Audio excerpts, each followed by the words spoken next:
Today on Al's Anime Review is Magical Knights Rayearth. So we enter into the classic realm once again, going back far, far away into the old days of anime, with an animation style that has long since passed away.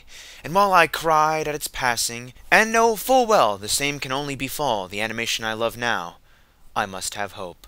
Because after all, I still have these old animes that fill my heart with that fuzzy feeling you get when you find an old forgotten toy, listen to your story cassette tapes, or plug in an NES.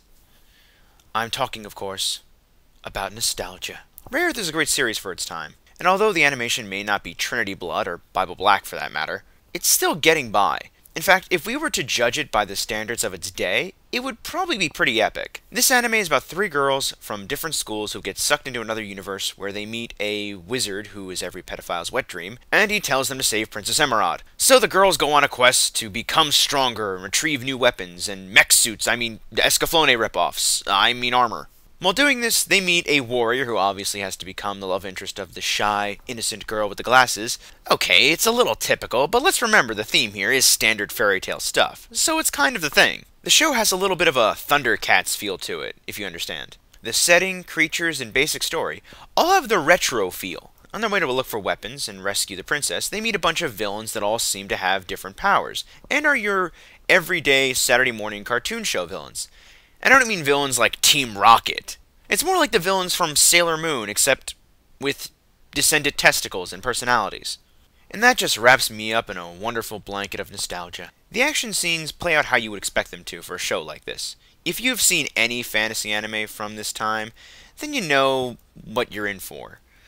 This is of course only the first season, and once this mission is complete, they leave and return at a later date to help in a much more involved storyline that deals more with interplanetary politics. Characters develop and have relationships that are much more humanized this time. There are a lot of things going on that make all the characters flushed out, and better off for it.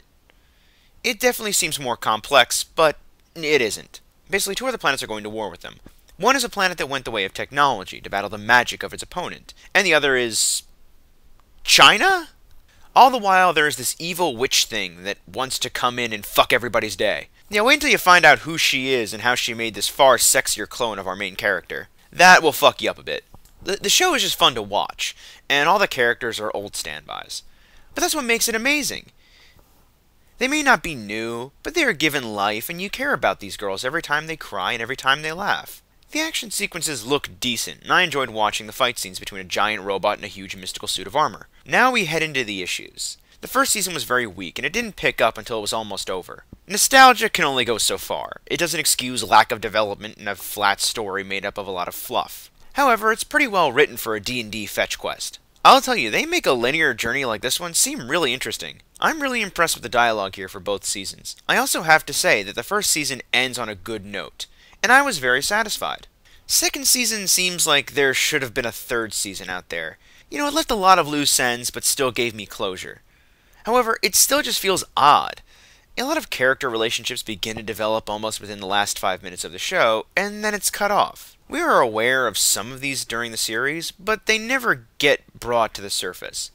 That isn't that horrible, though. We don't need to address every little character relationship, or the show would just get bogged down with useless dialogue that didn't matter to the plot or really the theme of the show. The music is painfully forgettable, and not very redeeming. But I like the series. It isn't perfect, but still, it's a classic. I hear that there is an OVA out there. If anybody has it, let me know. I'd love to see it. Rayearth gets a very solid 4 out of 5 for being a setting stone for the fantasies that followed.